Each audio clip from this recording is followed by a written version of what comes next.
Pedagogia da UEPG, e também mediarão comigo este encontro as professoras Graziela de Souza e Victoria Gaio, também do DPET. No encontro de hoje é intitulado Gestão Escolar e Organização do Trabalho Pedagógico na Rede Particular de Ensino. Contaremos com a fala e discussão do presidente do Cinep, Ponta Grossa, e de duas professoras, duas profissionais, coordenadoras da Rede Particular de Ensino, como uma forma aí de conhecermos um pouco mais e compreendermos a condução da prática educativa e pedagógica nesse momento. Como os procedimentos para esse encontro, nós pedimos gentilmente, que continuem com os microfones e câmeras desligados para que não tenhamos problemas com ecos e interferências na imagem. Então, considerando o nosso grande número de ouvintes, a participação de vocês, como no primeiro encontro, acontecerá via chat, tá? Podem postar dúvidas, comentários, sugestões, que a professora Victoria estará acompanhando e sistematizando essas questões apontadas por vocês ao final de cada bloco. É importante também ressaltarmos que no último bloco, o bloco de encerramento, passaremos as orientações sobre como confirmar a presença neste encontro, devido à certificação. Então, neste momento, nós temos a honra de apresentar a vocês os nossos convidados da noite. O Osni Mongruel Júnior, Kátia Gisele Costa e Sônia Mongruel. Desde já, nós agradecemos por aceitarem o convite e compartilhar conosco seus conhecimentos.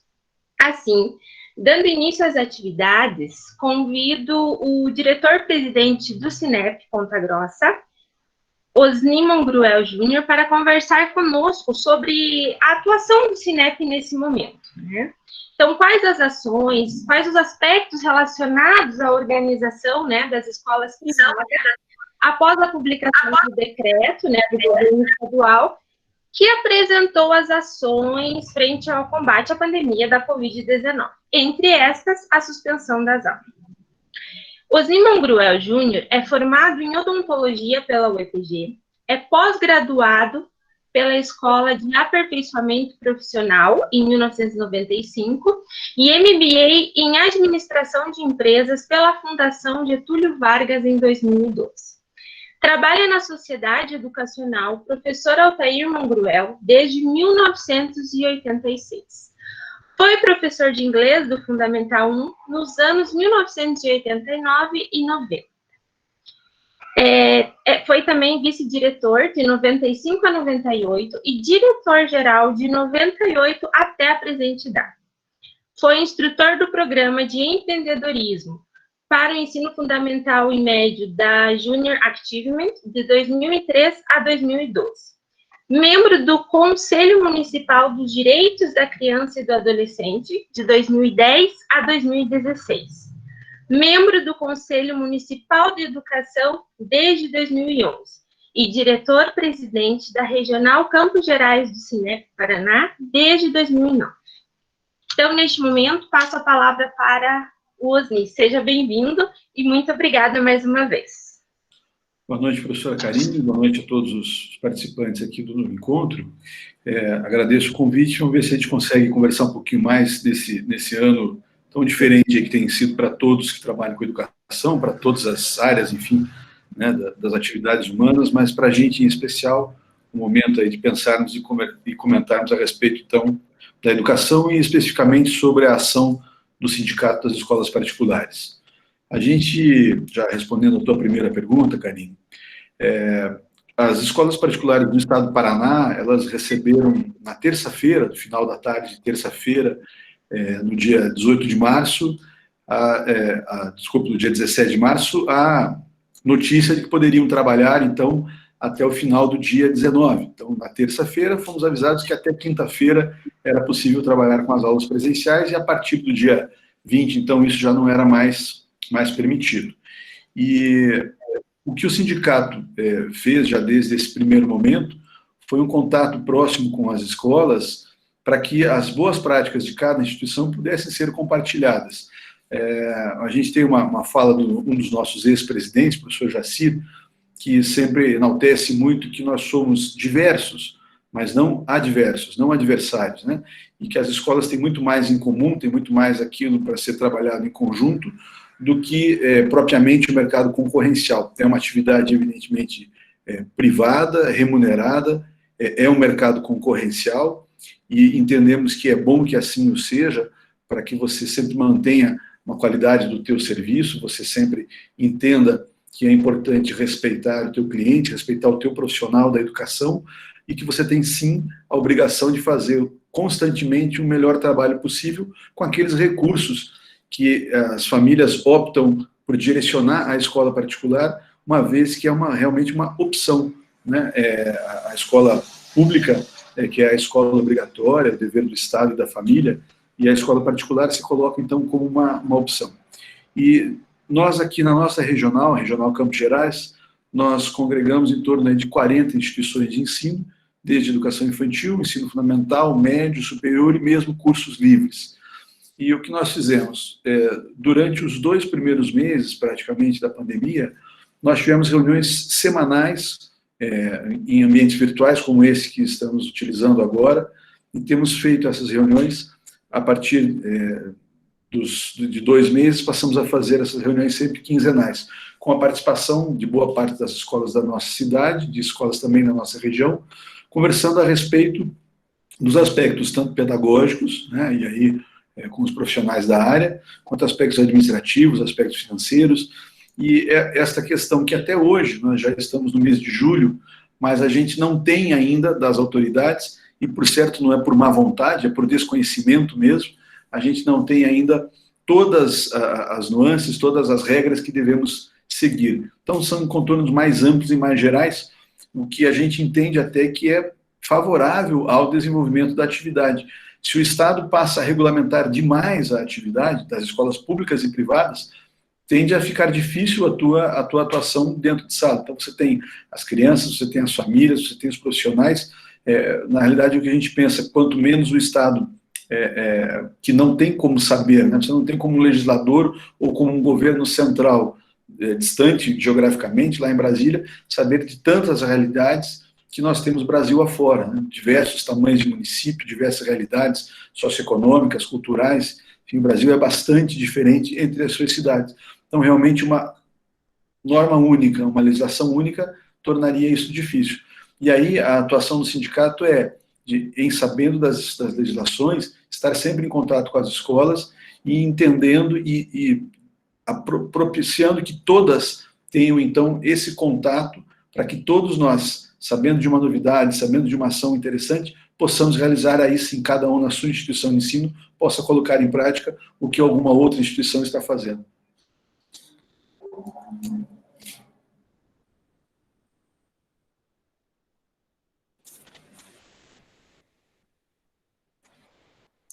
Não te ouço ainda, Karine. Desculpa. Obrigada, então, né, por essas colocações, né, para que a gente possa compreender esse atual momento, e abre espaço também agora para a professora Victória, né, para ela formalizar e colocar a síntese de algumas questões.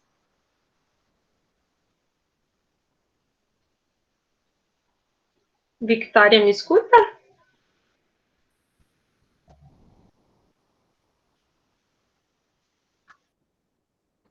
Isso. Boa noite. Muito obrigada, Osni, pela sua fala. Eu trago, então, algumas questões dos acadêmicos, né?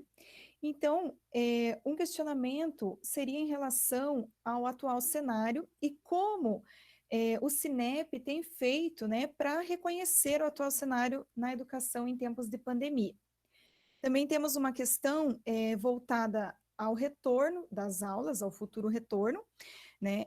Como será feita, então, essa reorganização do calendário escolar, né? Como as escolas estão se organizando para um possível retorno, e também uma última questão relacionada aos impactos em relação à evasão escolar nas escolas privadas. Bem, Victória, para que a gente possa ter uma data de retorno, nós precisamos de um pronunciamento das autoridades, notadamente as autoridades sanitárias. Como eu falei no início, quem suspendeu as atividades presenciais foi o governo do estado, um decreto do governador. Então, a gente não sabe o retorno, se vai ser por um decreto do governador ou se essa permissão será dada a cada município, cada prefeito vai acabar precisando se pronunciar e liberar ou não as atividades educacionais presenciais. Temos acompanhado também através do sindicato, e cada escola tem feito a sua lição de casa, os seus estudos, o que está sendo feito em outras regiões do Brasil, em outros países.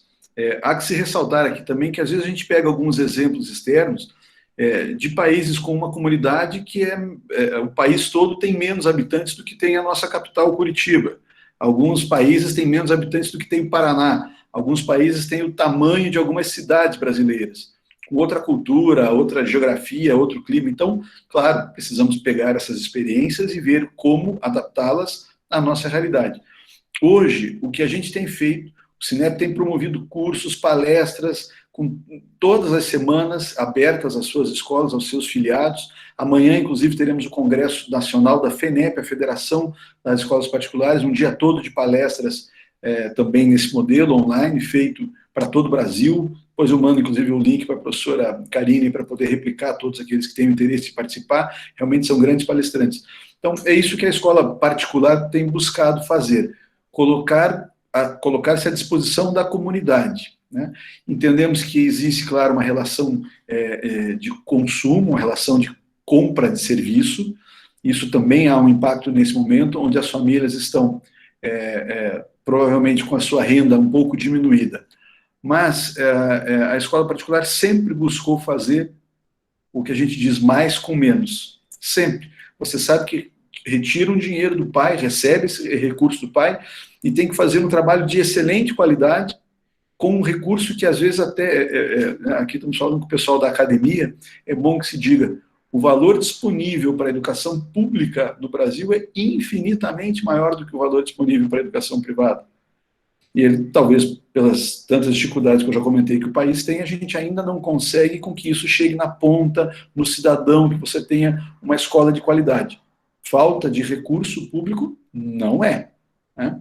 Então, as escolas privadas, aqui no Paraná e na nossa região, a gente aguarda ainda um posicionamento do governo dizendo qual será a data, para que a gente organize um calendário e divulgue. Eu não tenho como divulgar ainda um calendário, porque eu não sei a data. Então, tem que ser uma coisa linkada com a outra, evidentemente. O que as escolas têm feito?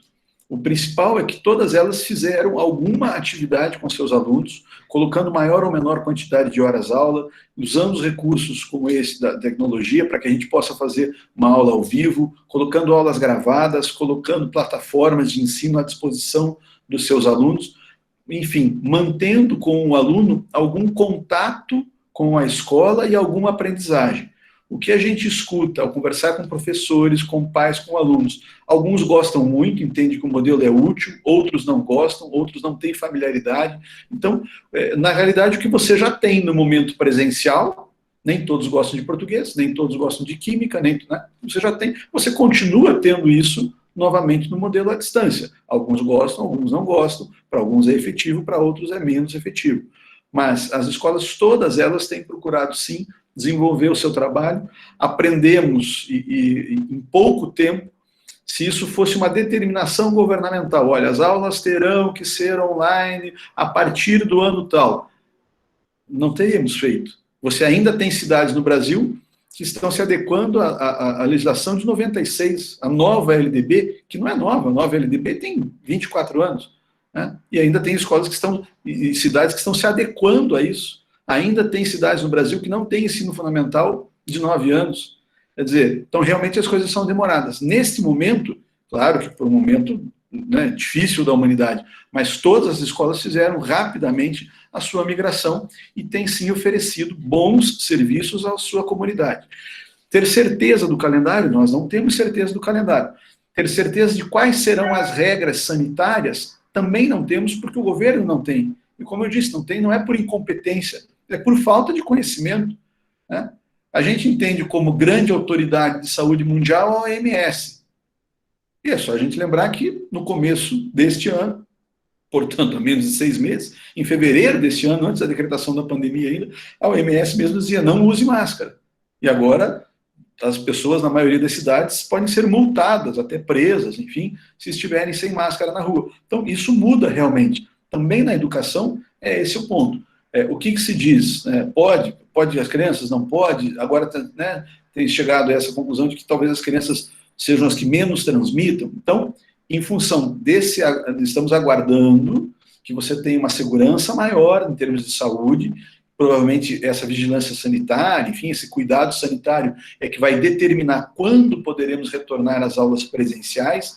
Saber se todos poderão retornar, se todos querem, se todos concordam, é outra coisa.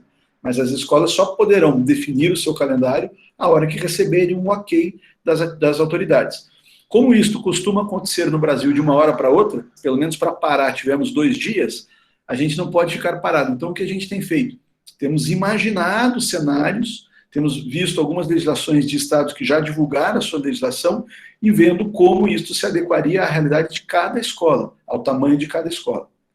Evidentemente, por essa demora do retorno das atividades presenciais e as dificuldades inerentes aí da pandemia na questão econômico-financeira do país, de todos os ramos de atividade, é claro que alguns pais, por necessidade financeira, têm transferido, eventualmente, seus filhos da escola particular para a escola pública. Esse é um outro problema, né? Provavelmente algumas de vocês já devem ter lido algo a respeito. Então, a gente pensa, será que a escola particular irá sobreviver a isso? A gente imagina ainda dentro do sindicato que algumas não irão sobreviver, infelizmente, né? Tem instituições grandes que irão ter dificuldades, tem instituições pequenas que irão ter dificuldades, a gente não sabe quais instituições poderão seguir. E aí tem um outro raciocínio, qual o número de alunos que será possível, né? O Estado brasileiro, e aí, né, a nação, mas os estados, os municípios, você não tem disponível salas, por exemplo, de 80 alunos para ter turmas de 40. Não é a escola privada que não tem, ninguém tem. A escola pública não tem salas de 60 alunos, onde ela trabalha só com 30. Se agora, na sala de 30, ela poderá ter 15 alunos, como é que vai resolver isso? O Brasil não tem condições financeiras, né, de dobrar o seu número de salas de um horário para o outro. Aí fala-se muito, então, do ensino híbrido, que vai ter que assistir pela televisão ou pela web, enfim, achar outros modelos. Não é a escola privada apenas, né? As privadas não têm, as públicas não têm essa condição. Então, se você mesmo que tivesse, você precisaria do dobro do número de professores. Ou, tendo esses professores que temos hoje, então, que bom, vai ter, né, uma possibilidade de emprego, mas momentânea. Então, o professor também não tem toda essa carga horária disponível para ser colocado à disposição das escolas.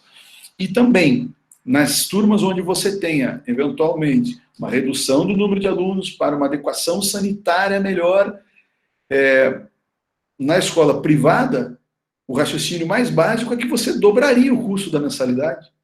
Uma turma onde hoje você tem 20 alunos, se você tiver que atender 10 alunos, o professor já ganha pouco, não é isso? E não é porque as escolas pagam pouco porque ficam com muito. Elas não conseguem receber dos pais um outro valor, né? A gente tem algumas inversões de valores, então, que né, perduram há muito tempo na sociedade. Quanto ganha um professor, quanto ganha outros profissionais. Mas é valorizado? Não é valorizado? É um trabalho que a gente vem demorando há anos para fazer no Brasil. Agora, isso fica mais evidente. Então, como você vai conseguir fazer? Existe também muita diferença da tributação entre as nossas escolas particulares. Nós temos escolas com tributação de 34%, escolas com tributação de 17%, escolas com tributação de 11%, tributação de 6%. Então, para o pai, cliente final, ele paga um valor. Para a escola, o valor que recebe-se não é o mesmo. Mas, enfim, eu dizia, numa sala de 20 alunos, se você for ter 10 alunos, você não tem como pagar metade do salário do professor, não existe isso. Mas você vai conseguir cobrar o dobro do pai, no momento onde o pai também está com menos dinheiro.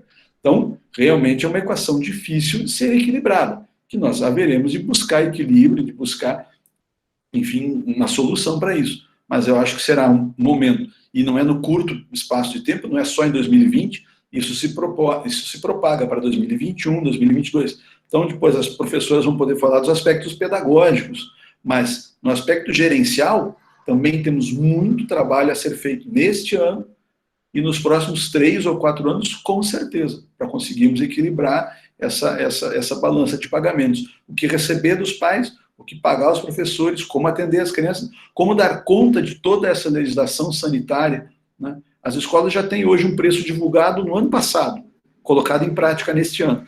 Aí você pode pensar, poxa, mas a escola não está gastando água e luz, né? Que é o que muita gente fala. Realmente, a escola está gastando muito menos água e luz. O que ela está gastando de software, o que ela está gastando de internet, o que ela está gastando de termômetro, de divisória para as salas, enfim, é muito maior do que o que ela está economizando. Não está economizando, está deixando de gastar, mas está investindo muito mais. Então, esse equilíbrio todo, a gente entende que vai ter que ser também atendido, além da parte pedagógica.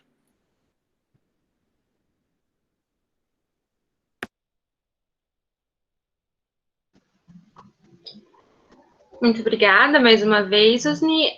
Temos mais alguma questão, Victoria? Não? Ok. Não, por enquanto são essas. Eu agradeço, professor, e lembro que o chat está Obrigado, aberto continua à também para disposição. considerações para os Ótimo. participantes, está bem?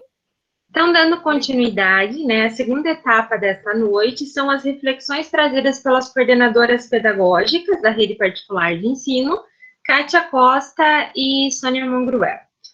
Kátia Gisele Costa é formada em Pedagogia pela Universidade Estadual de Ponta Grossa, pós-graduada em Psicologia das Aprendizagens pela mesma universidade e mestre em Educação pela Universidade do Minho, Portugal.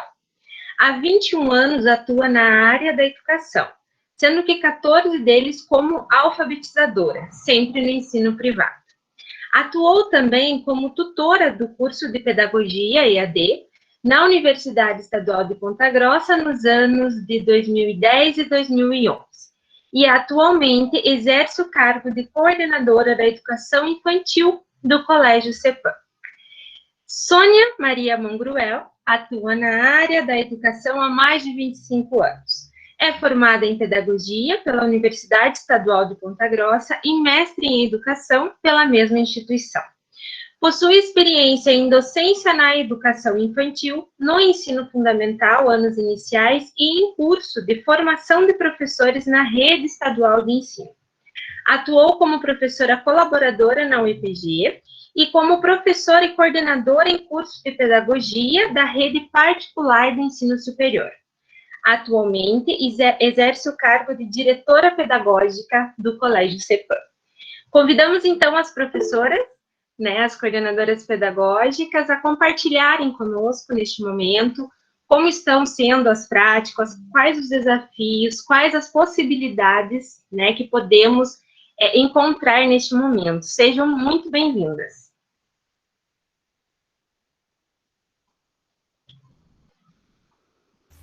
Obrigada, professora Karine, obrigada a todos, é um prazer poder participar com vocês, voltar a essa casa onde fui formada e poder colaborar nesse momento tão único, tão rico e de tantos desafios, né?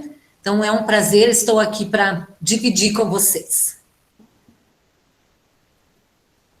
Também agradeço muito pela oportunidade de vir aqui, contar um pouquinho sobre a nossa experiência, falar um pouquinho sobre como nós estamos passando aí por essa fase. Venho falar especificamente da educação infantil, mas posso fazer algumas contribuições aí com relação às estratégias e o andamento dos trabalhos nessa fase. Obrigada pelo convite.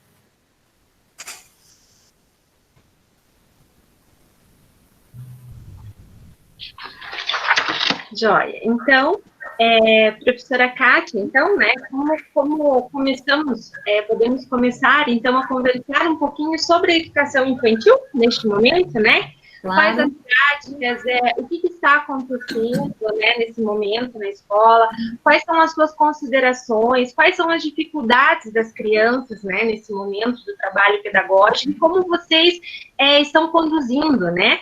O que você acha que pode ser eficiente neste momento ou não? Bom, então, assim, eu acredito que o que nós vamos trazer aqui de contribuição se refere à nossa realidade, mas à realidade geral, né? As escolas do mundo inteiro foram aí pegas de surpresa por uma situação que ninguém estava preparado para isso, a vida seguia seu fluxo ali rotineiro normal, e as escolas foram pegas aí de surpresa, de um momento para outro as professoras precisaram se redescobrir, se reinventar, mudar suas práticas para conseguir atender nessa fase. Então, nossa primeira estratégia, Karine, eu vou dar bem assim, a professora Sônia pode me ajudar, se ela tiver aí à vontade para fazer isso, mas vou contar um pouquinho da nossa estratégia aqui do colégio, né? Então, a nossa primeira tomada ali de decisão foi anteciparmos o recesso de julho, né, os primeiros 15 dias. O Rosni falou ali, dia 20 de março, nós não tínhamos mais nenhuma atividade acontecendo na escola, e a primeira medida que tomamos, então, foi antecipar o recesso para todos os segmentos e mandar os professores para casa, enfim. Nesse momento de 15 dias, nós usamos aqui para pensar em maneiras de conseguirmos continuar fazendo atendimento aos alunos, às famílias, como nós faríamos isso, porque até meia dúzia de dias atrás, nós não imaginávamos que a criança teria aula na casa dela, a criança na casa dela e o professor na casa dele, né? Se alguém nos dissesse isso, a gente ia dizer que não era possível. Então, precisamos ali traçar novos caminhos, novos objetivos, começamos a conversar com os professores para fazermos formação e começar com a questão das videoaulas, se faríamos videoaulas ou não. Na educação infantil, especificamente, fizemos, então, num primeiro momento, um planejamento que foi enviado aos pais semanalmente. O CEPAM já vinha trabalhando com algumas tecnologias, o que facilitou um pouco o nosso processo de adaptação, né, com essas estratégias da pandemia. Então, depois a professora Sônia pode compartilhar ali com vocês a questão da utilização do Fundamental 2 e médio. A educação infantil já fazia o uso da agenda eletrônica, que facilita muito a comunicação dos pais com a escola. Então, usamos essa ferramenta para fazer o envio dos planejamentos, e as professoras ficavam constantemente em comunicação com os pais, dando um suporte, um apoio, e servimos nesse momento, então, como instrutoras das famílias, né? Aquilo que a literatura especializada vem falando há tantos anos da necessidade das famílias se aproximarem da escola, é uma ação que faz parte da nossa rotina, com certeza, mas veio fazer muito mais. Então, hoje nós temos os pais muito dentro da escola, eles nos ligam, nos tiram dúvidas, não só os alunos que são matriculados aqui, mas qualquer pai que chegue aqui na nossa secretaria e queira informações sobre educação, e o que está acontecendo, o que nós estamos fazendo. Então, é um compromisso que a escola tem de não deixar nenhum aluno para trás, nenhum aluno desamparado, não perder nenhum aluno de vista. Os planejamentos, então, foram sendo enviados semanalmente para as mães, e acompanhados deles, as professoras estavam fazendo videoaulas, tá? Em casa, nós acabamos não usando esse termo para as mães videoaulas, até porque a legislação não estava permitindo no momento, não era considerada, a carga horária ainda estava em análise, como que iriam ser encarados esse tipo de atividade, né? Então, nós, professoras, começaram a fazer as videoaulas, até que, num determinado momento, foi necessário conversar com as mães para saber o que elas estavam achando daquilo. Porque, como a Karine bem falou ali, tem uma questão de evasão escolar, principalmente na educação infantil, porque nós atendemos crianças a partir de 1 ano. Então, a educação infantil ali, 1 ano, 2 anos, 3 anos, não é ensino obrigatório. Nós tivemos que fazer um acompanhamento bem particular, atendemos cada mãe, recebemos as famílias aqui, conversamos a respeito e resolvemos caso a caso, né? Infantil 4, Infantil 5, que estão dentro da obrigatoriedade, as professoras continuaram seguindo seus planejamentos, continuaram seguindo seus objetivos, mas imaginando que as famílias teriam uma certa dificuldade no cumprimento daquele planejamento, porque você também é professora, a maioria aí já atuou com educação infantil, muitos acadêmicos, então o grupo de alunos na sala com a professora tem um comportamento, né, e a criança em casa com o pai e com a mãe tem outro comportamento. Então, as famílias, elas têm muita dificuldade em cumprir o que a professora pede, mesmo que seja um terço daquilo que ela cumpriria na escola, né? Então, os pais acabaram vindo para a escola, pedindo ajuda, pedindo auxílio, e nós estamos atendendo até agora, até o presente momento, da maneira como que conseguimos, caso a caso, um por um.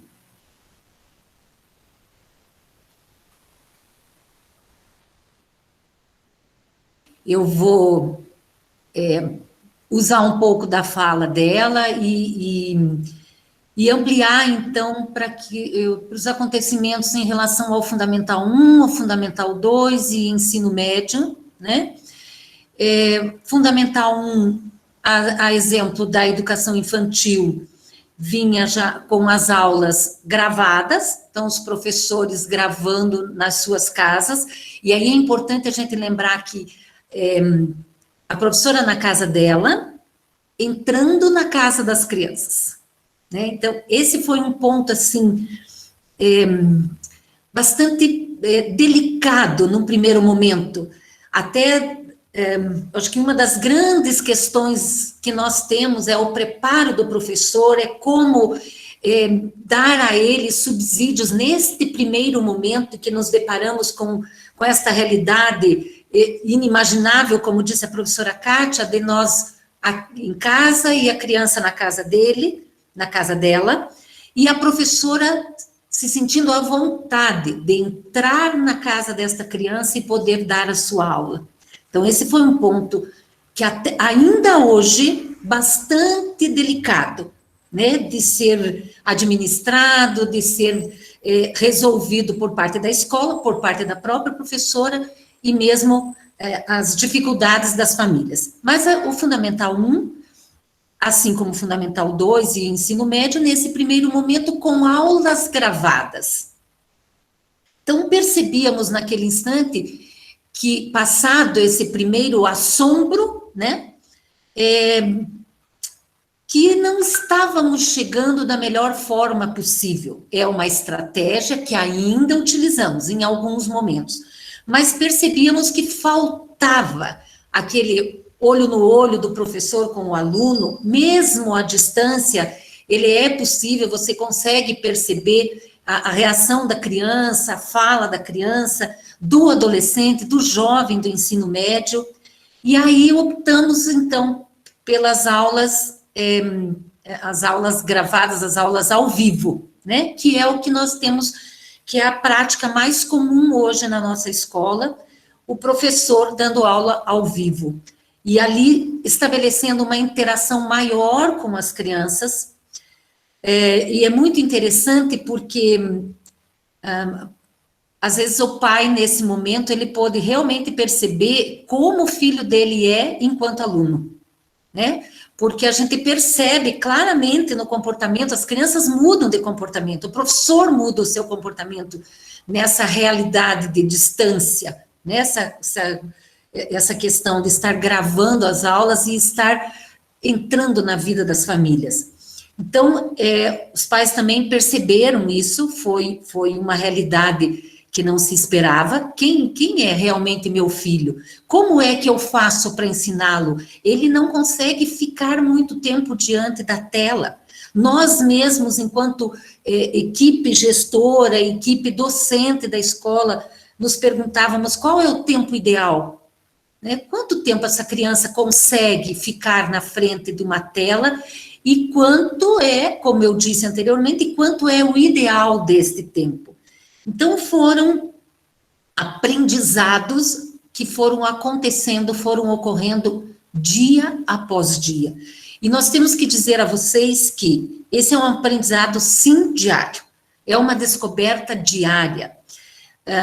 Tivemos também, né, a escola já tinha uma realidade, já tinha um uso de uma plataforma, já tinha uso de agenda eletrônica, então tínhamos, como a professora Kátia bem lembrou, nós já tínhamos uma familiaridade um pouquinho maior com o uso de tecnologia na nossa prática.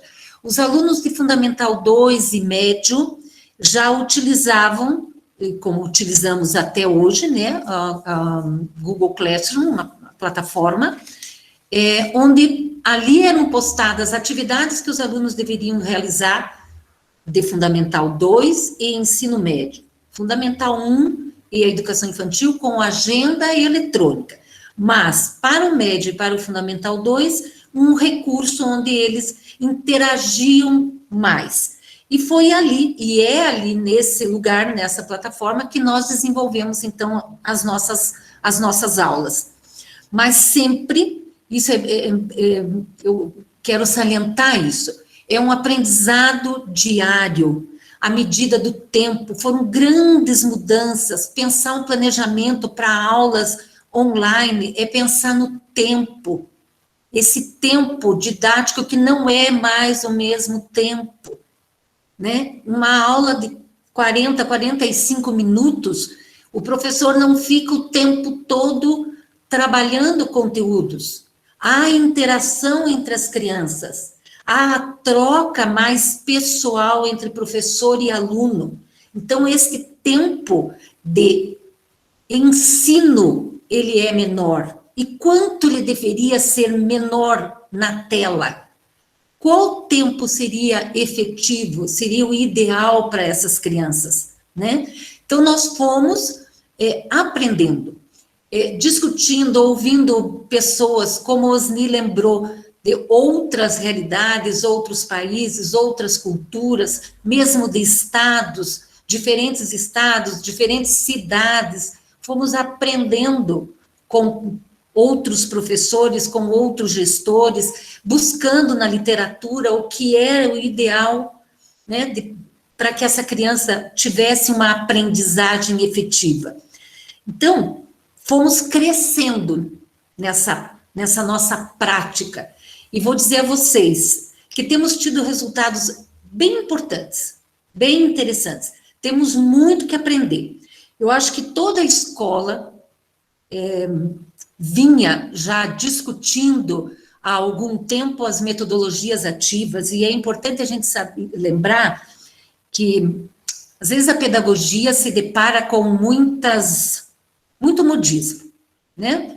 Mas as metodologias ativas, elas vinham se apresentando como um recurso, como técnicas mais interessantes para proporcionar ao nosso aluno uma real aprendizagem, uma aprendizagem mais interativa, uma aula com mais criatividade, em que o aluno fosse realmente o protagonista, né? E mesmo com a implantação da BNCC, que estava prevista para 2020, e que tudo isso ficou guardadinho por enquanto, ou não, porque estamos tendo a oportunidade de desenvolver habilidades previstas, propostas ali na BNCC, né?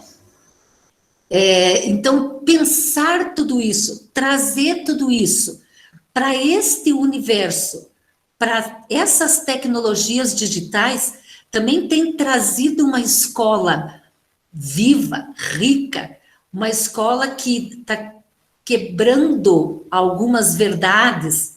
Eu acho que nós, enquanto pedagogos, e vocês, acadêmicos de pedagogia, já devem ter, se não atuam ainda, mas já devem ter sentido isso, essa ansiedade por uma escola diferente. No dia 20 de março, nós tivemos, sim, que começar a pensar numa escola diferente, né? Como eu falei, com esses recursos, com essas possibilidades, com esses desafios que são enormes, né? O desafio da avaliação, o desafio desse planejamento, que conteúdo eu vou trabalhar? O que nós vamos conseguir fazer? O que nós vamos conseguir atender em termos de currículo durante esse ano de 2020, né? Então, é uma escola, é um momento ímpar na história da humanidade e na história da educação, mais ainda, né?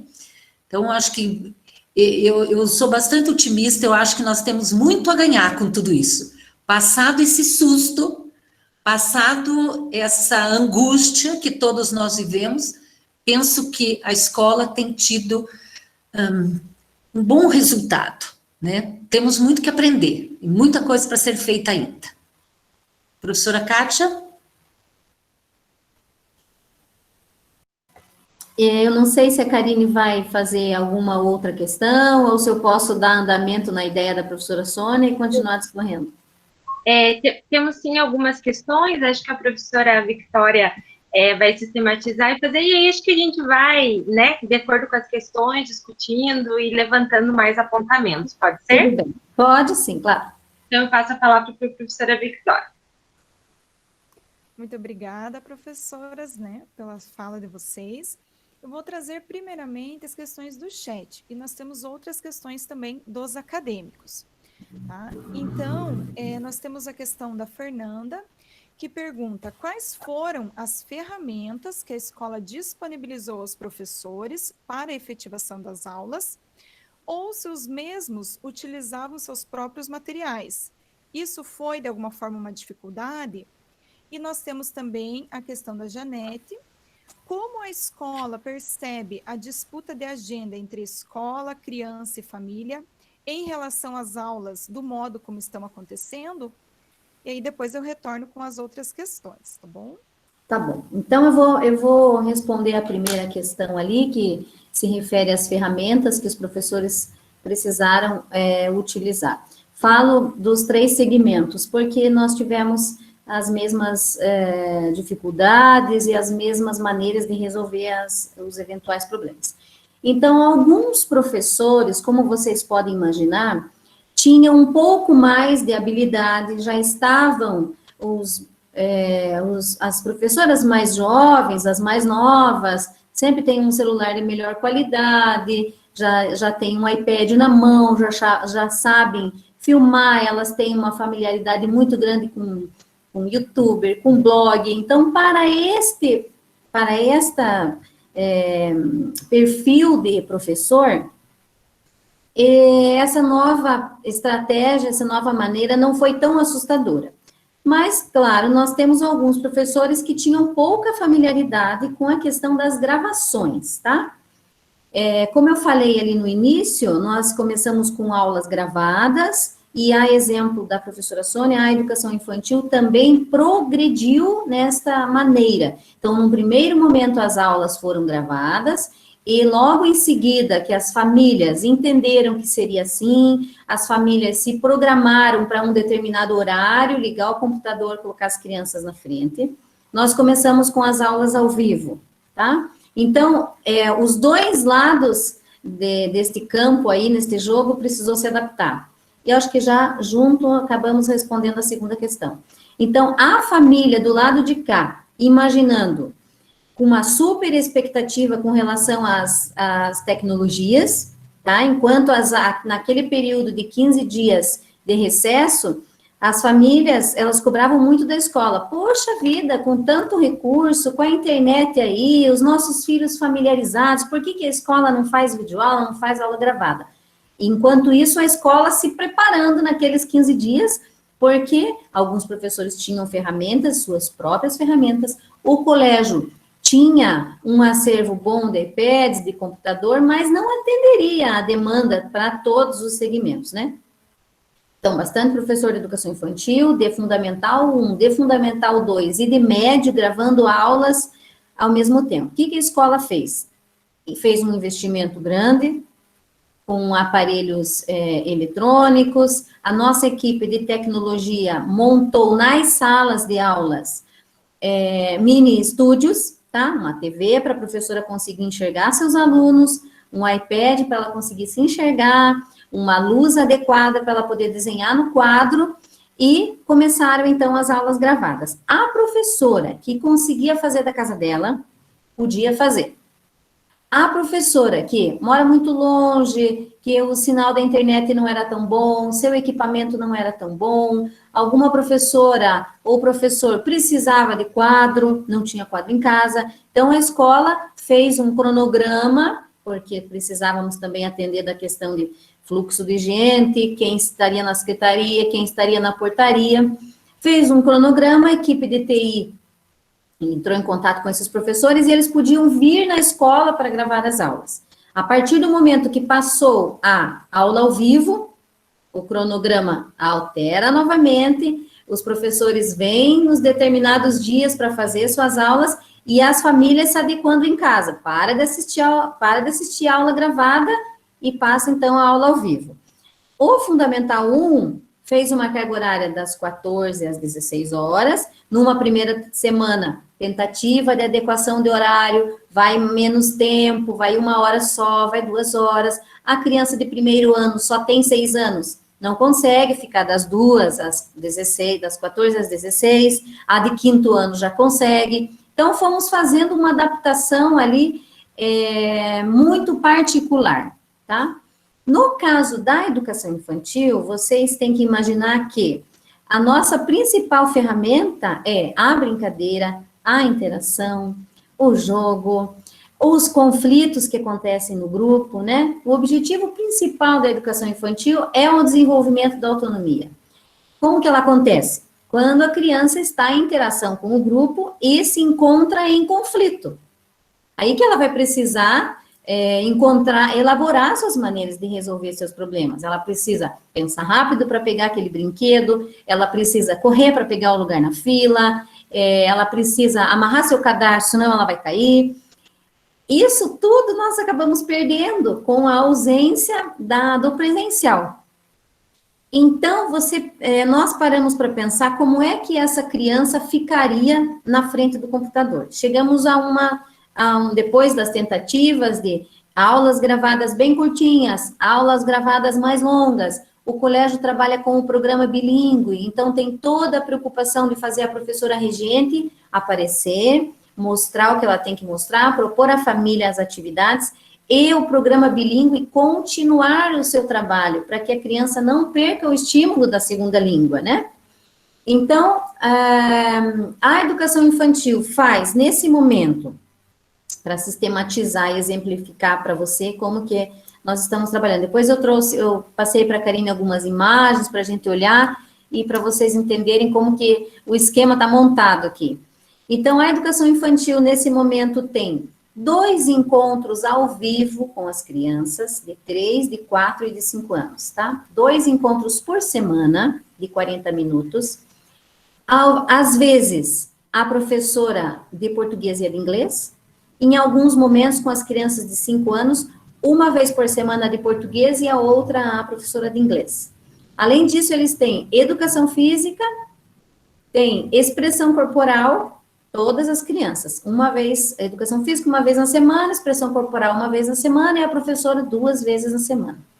O Fundamental 1, 3 vezes por semana, aula ao vivo, das 14 às 16 horas, com a professora da turma, todos os alunos na sala, a professora executando o seu planejamento, temos a correção de atividade, AD, né, que é a nossa marca aí das nossas tarefas, normalmente, 1 vez na semana, aula gravada, e 1 vez na semana, esporte, tá? Na sexta-feira acabou ficando conversação e esporte. As professoras, desde Educação Infantil e Fundamental 1, mandam, mesmo assim, na segunda-feira, um planejamento escrito para as famílias, porque nós estamos contando com família que não vai poder assistir a aula, com pai e mãe que naquele momento estão sem internet, a criança precisou ir para a casa da avó, a avó não tem habilidade. Então, a família recebe esse planejamento, porque mesmo que a criança não consiga participar da aula, a família consiga realizar as atividades. Atividades impressas são poucas que são enviadas para casa, mas a família tem a opção de fazer a impressão em casa ou vir buscar na secretaria. Se o pai tiver dúvida, quiser falar com a professora, ele pode vir na escola, marca um horário, a professora atende. Tá? O que mais, professora Sônia? Me ajude aí. O que mais, Karine, que eu posso contribuir? Deixa eu aproveitar um pouquinho para responder... para responder a Vitória, ou as perguntas que você nos trouxe, Vitória, falar um pouquinho do Fundamental 2 e do médio, em relação mais em relação à segunda pergunta. A primeira pergunta é em relação às ferramentas, foi isso que a professora Kátia trouxe para nós, né? Mas eu tenho que dizer que sim, os professores usaram as suas, mas também a escola, quando ele não tinha ou não estava tão atualizado, não era um equipamento tão adequado, né? A escola emprestou os seus equipamentos, tá? Essa questão da como conciliar a agenda da família e a agenda da escola. A primeira situação, para o Fundamental 2 e médio, foi manter, então, um horário, né, semanal, que o pai tem acesso, horário das aulas, que os alunos fazem presencialmente. Algumas aulas, como eu falei anteriormente, são gravadas, são disponibilizadas. Em outros momentos, o aluno recebe uma carga de exercícios, ou mesmo o uso do material didático que nós utilizamos, né? Então, isso tudo está programado. Vai para a família já no domingo à noite, a família já sabe, tem a semana inteira do seu filho programada. Assim como com a criança pequena, nós também temos pais, por exemplo, que precisaram se afastar dos filhos. Pais que estão atuando em hospitais, enfermeiros, médicos, fisioterapeutas, que precisaram deixar os filhos com os avós, por exemplo, né? E que esse avô, mesmo sendo um adolescente, que já tem autonomia, eu acho que isso é um ponto fundamental para a gente também entender as dificuldades que o Fundamental 1 e a Educação Infantil têm a mais em relação ao Fundamental 2 e médio, que essa criança do Fundamental 2, ou esse adolescente do Fundamental 2 e médio, eles têm autonomia. Eles entram nas aulas, eles saem, eles sabem gravar, eles já têm uma facilidade de uso das tecnologias digitais, certo? Mas a família sabe, então, exatamente o que vai acontecer, mesmo à distância, esse filho que foi para a casa do avô, né? Nós temos alunos, por exemplo, que o pai, a mãe, 2 filhos, pai e a mãe com home office, e os 2 filhos precisando assistir aulas. Tem 2 computadores em casa. Tem o celular da mãe. Isso também precisou ser ajeitado, precisou ser organizado. Aí as famílias nos procuram. Professora, e agora? Não pode. As aulas ficam gravadas.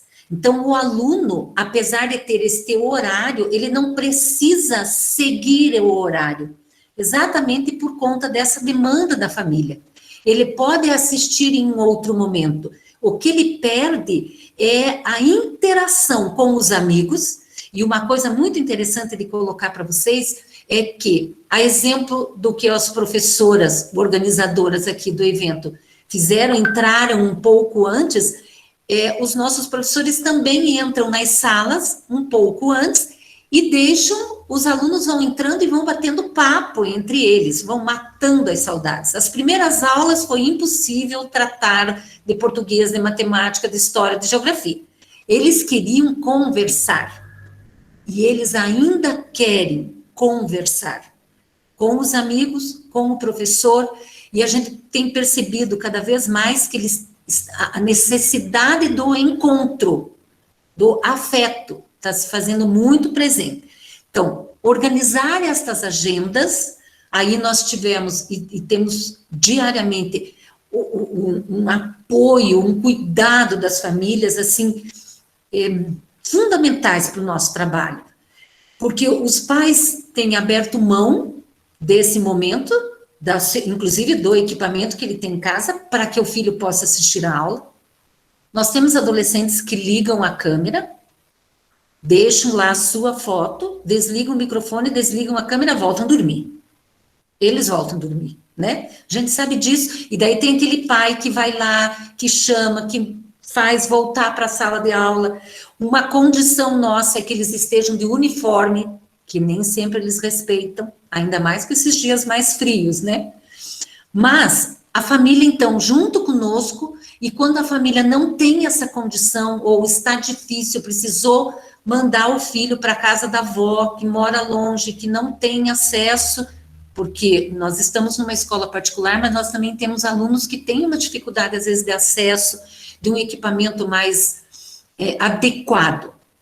Então, nós temos conseguido, junto com a família, achar a melhor solução na agenda. Sabemos que vamos voltar, especialmente com a criança pequena, né, professora Kátia, com crianças que não estão entrando, não estão assistindo aulas. E esse vai ser um grande desafio, que, aliás, é uma das proposições ali da professora Karine, a gente discutir como fazer essa volta, o que vai ser importante olhar nesse momento de retorno, né? Mas nós vemos assim, nós temos conseguido administrar desta forma a agenda da família, né? Sem grandes prejuízos para os meninos e mesmo a família, enfim, é na conversa, é no diálogo, é no ceder, é no diálogo, tem sido bem importante, e a família dentro da escola. Não sei se respondi, Vitória? Respondeu sim também, professora Sônia, né, Kátia, muito obrigada novamente.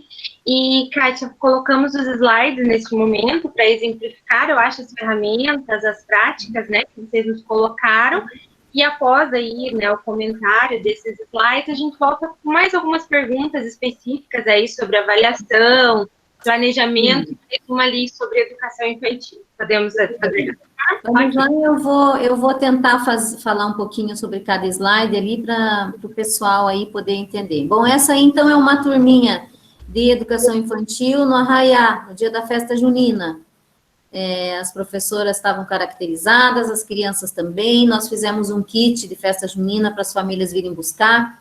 Nesse kit tinha comidinha junina, tinha bandeirinha, tinha material para eles confeccionarem uma fogueira em casa, enfim.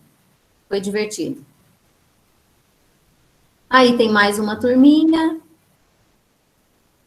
Essa aí é uma turma, olha, de ensino médio, tendo aula ou de matemática lá, ó. Então, aí você já vê um outro perfil de aluno. As câmeras estão desligadas, mas a sala está cheia. E ó, que beleza. Acho que são 2 turmas aí.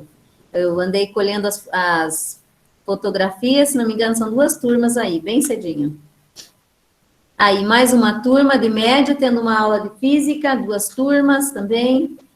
Já alguns com câmera desligada, outros no perfilzinho deles, né?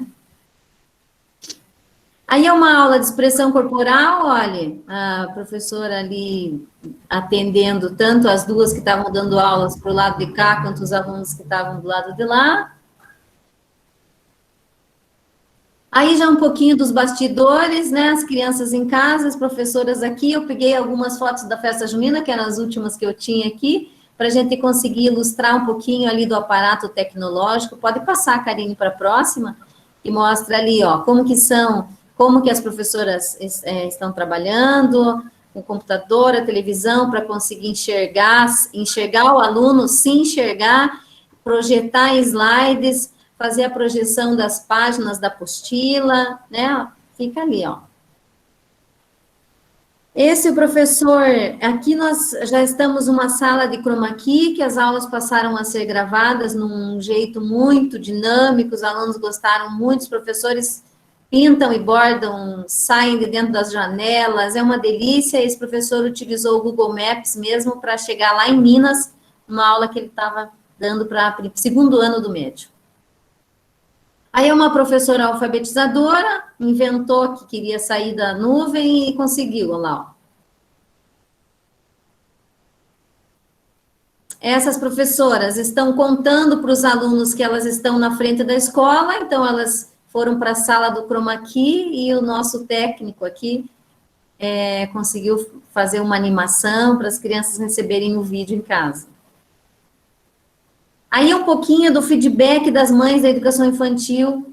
e a hora que eu for falar ali da avaliação, que eu já vi uma perguntinha da educação infantil, eu falo um pouquinho sobre como que as mães estão dando esse retorno para nós e como que nós, então, temos a certeza de que estamos conseguindo atingir, se não 100% dos alunos, grande parte deles, aí nós temos a colaboração das mães nos dando feedback.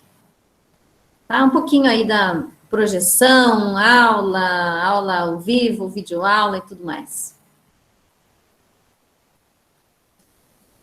Tá? E só para ilustrar o que está acontecendo por aqui, tem uma movimentação muito saudável, sabe, Vitória, Karine e demais participantes, é uma movimentação saudável, eu e a professora Sônia discutíamos sobre uma das competências da BNCC, que era acelerar o processo de familiaridade com as tecnologias e utilizá-las como ferramenta metodológica. Esse era um objetivo que a gente precisava atingir, mas não sabíamos que ia ser empurrado para eles, né? Acho que foi, de certa maneira, muito bom eles terem uma certa obrigatoriedade, né? Ou era assim ou não era. Então, acho que teve aí foi bom para nós. Verdade. Muito obrigada por trazer os exemplos, professora Karen. Alguma pergunta, então, professora Victória? Sim, então, em relação à avaliação agora. Então, nós temos uma questão dos acadêmicos também, questionando como têm sido organizados os processos de avaliação, de aprendizagem dos alunos, se continuam com notas, conceitos, pareceres, né? E também se percebe-se que a aprendizagem tem sido efetivada ou haverão lacunas que precisarão ser trabalhadas no retorno presencial. E nós temos também a questão, né, trazida no chat, como se dará os processos de avaliação da educação infantil e os objetivos que os pequenos precisam alcançar nessa fase da infância, né? Se na visão da escola, qual é a relevância desses objetivos nesse momento? Tá. Acho que eu falo um pouquinho da avaliação da educação infantil e a professora Sônia sistematiza depois Fundamental 2 e médio ali, tá? Então, na educação infantil, nós temos como hábito, cultura nossa, as crianças recebem 2 avaliações durante o ano. Uma ao final do primeiro semestre e uma ao final do segundo semestre. Essa avaliação é composta por 2 documentos. Um documento com os objetivos, que é uma avaliação criterial, com os objetivos que as crianças precisam atingir. A professora marca se o objetivo já foi atingido ou se está em processo. E uma segunda avaliação, que é um parecer descritivo, como a acadêmica colocou ali, né? É sim um parecer descritivo, as professoras falam um pouquinho sobre os objetivos atitudinais, sobre o desenvolvimento da autonomia, sobre o relacionamento da criança com os amigos, obedecer regras, etc. Ele vem descrito.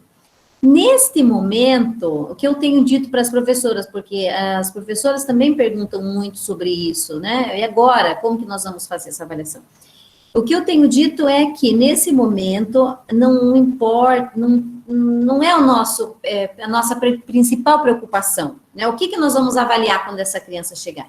Nossa preocupação agora é receber essa criança, acolher essa criança, acolher essa família, conseguir atender essa família, qual é a demanda que a família vai trazer, que questões que eles vão ter. Tem família que vem preocupada com defasagem de aprendizagem, tem família que vem preocupada com aquela criança que estava em adaptação escolar, porque nós encerramos o ano com 1 mês, nós entramos na pandemia com 1 mês de ano, né, 1 mês de aula iniciada. Tinha criança ainda chorando no colo da professora quando foram para casa. Então, a nossa preocupação agora é receber essa criança, fazer novamente uma adaptação, entender o que essa criança conseguiu fazer em casa, o que não conseguiu, quem deu conta de realizar todo o planejamento que a professora mandou. Tem família que não conseguiu acompanhar quase nenhuma aula ao vivo e que faz todo o material que a professora manda no planejamento. Tem família que não consegue realizar o planejamento, mas a hora que tem a aula ao vivo, a mãe entra para a criança realizar aquelas páginas que a professora está realizando na aula ao vivo.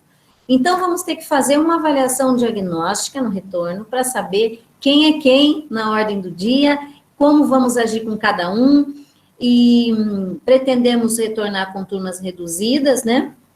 vamos ainda pensar no critério da distribuição dessa turma. Então, eu penso que esse ano a avaliação vai acontecer a partir do momento que as crianças retornarem para a escola. Aí é que a educação infantil vai fazer uma avaliação.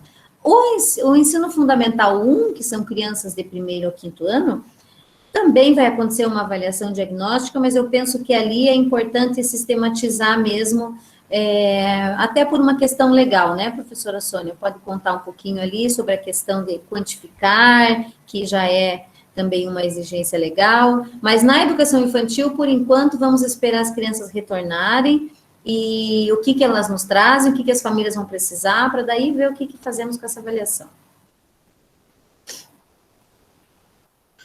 Eu penso que ali no Fundamental 1, concordo, é isso mesmo que a professora Kátia nos trouxe, a necessidade de uma avaliação diagnóstica para todos os alunos, da educação infantil ao ensino médio. É nesse momento que nós vamos ver o que de fato ficou apreendido pelos alunos. Quanto que eles conseguiram internalizar, se apropriar dos conteúdos que foram trabalhados. No Fundamental 1, com um cuidado muito maior, nesse momento, nós não fizemos nenhuma avaliação formal. Ou melhor, um teste, uma prova, não.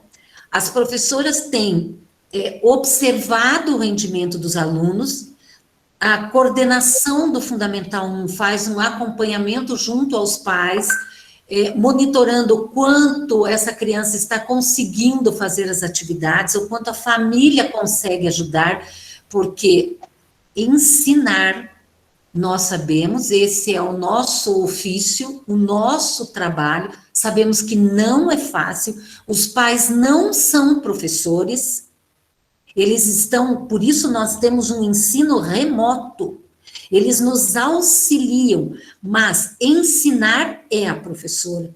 E sabemos que nem todas as aulas, nem todos os conteúdos trabalhados, e por isso selecionamos conteúdos. Conteúdos mais importantes, mais significativos. Priorizamos a língua portuguesa e a matemática, porque os professores de História, Geografia, Ciências vão ficar aborrecidos, quem sabe, com a professora Sônia. Mas as habilidades, o conteúdo, as habilidades da língua portuguesa e da matemática me dão condições de compreender todas as outras disciplinas. Se eu ponho um foco nessas duas disciplinas, elas não são mais importantes nem menos importantes que ninguém, ou que qualquer outra disciplina, mas elas têm um recurso maior, elas têm habilidades sendo desenvolvidas ali que facilitam depois a compreensão das demais disciplinas, certo? O conhecimento se dá na linguagem. O raciocínio lógico-matemático que eu consigo desenvolver com a minha criança, mesmo nesse sistema, mesmo à distância, me ajuda a compreender outros conceitos da geografia, conceitos da ciência. Então, neste momento, língua portuguesa e matemática, e o inglês para o nosso colégio, por conta do nosso programa bilíngue, né? São as disciplinas com maior... Não é que não estejamos trabalhando com história, geografia e ciências, mas o foco, o tempo maior na língua portuguesa e na matemática. Estas avaliações, estas observações dos professores, o acompanhamento de casa, a coordenação e os professores fazem as suas observações, seus registros, suas análises. Uma avaliação formal só no retorno. Aí sim, a partir desta avaliação diagnóstica, que vai, como diz a professora Kátia, vai me dizer quem é quem, em que lugar eles estão, que condição eles estão, para depois continuarmos. Falei também a questão do currículo. Que currículo vai ser esse? O que nós vamos conseguir trabalhar? Mesmo com o Fundamental 2 e médio, que no nosso sistema, no nosso colégio, que tem um sistema mais formal, mais estruturado, das ADs, que as ADs do CEPAM são famosas, são conhecidas, que nada mais é do que avaliação diária ou tarefas diárias para que os alunos tenham o hábito de estudo desenvolvido, elas se mantêm desde o primeiro dia de aula gravada. Eles continuam com as ADs. Passado o primeiro bimestre, nós encerramos o primeiro bimestre do Fundamental 2 e do ensino médio com uma avaliação bimestral, com questões objetivas. A partir do início do segundo bimestre, já colocamos a avaliação formal, a avaliação que nós chamamos de avaliação parcial, com questões abertas, com questões objetivas, que o professor corrige, já imediatamente dá o retorno, como era da nossa prática no presencial. E eu penso que uma coisa, um ponto muito importante é a escola manter-se fiel à sua prática. Não é porque mudamos de lugar ou de recursos que nós não vamos ser fiéis ao que fazíamos.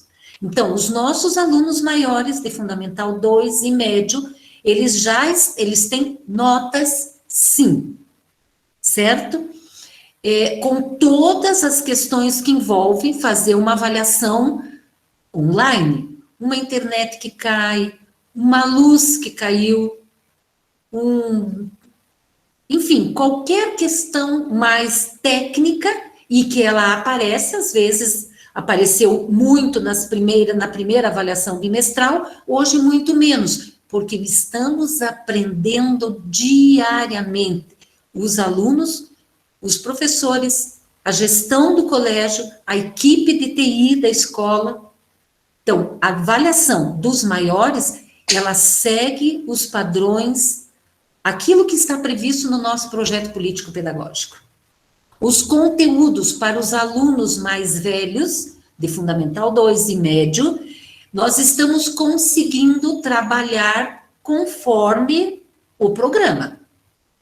Volto a dizer, se está sendo efetivo só na avaliação diagnóstica, quando voltarmos ao presencial, que como o Osni comentou, pode ser em agosto, pode ser setembro, nós estamos aqui esperando que seja realmente para o mês de agosto. Aí sim, vamos ter que fazer adequações, vai ser necessário alguma carga horária de reforço, possivelmente.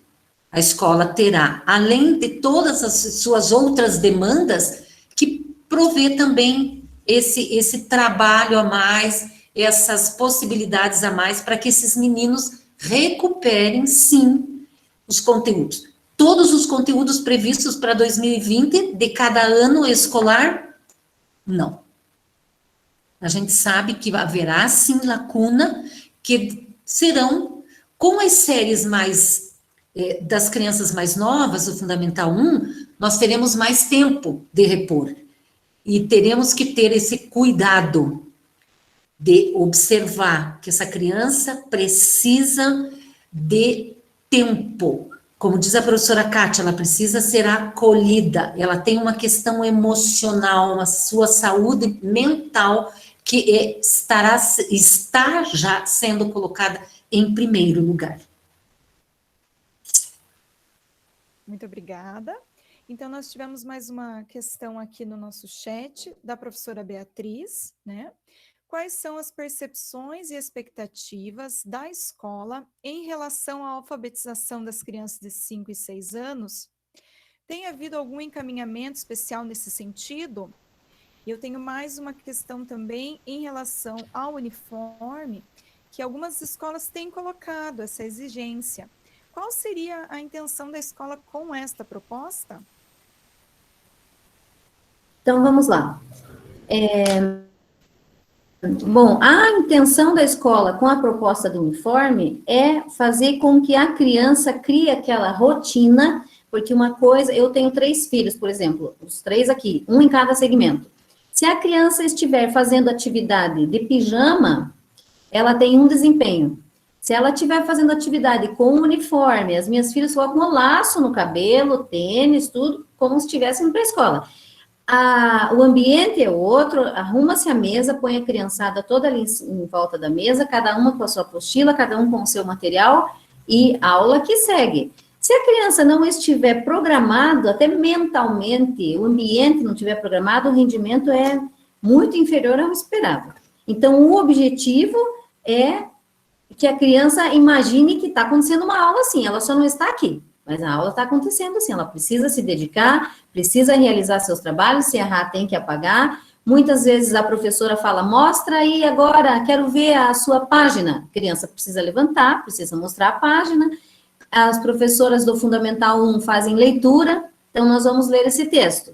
Leia o primeiro parágrafo, fulano de tal. Ele precisa estar atento. Se a criança para comer durante a aula, a professora chama atenção. É a mesma questão do uniforme. Olha, agora ainda não é hora do intervalo. Guarde essa fruta, que agora nós estamos realizando uma atividade, e na hora do intervalo você come essa fruta. Então, para as regras continuarem claras, para não ser tão difícil na hora do retorno, né?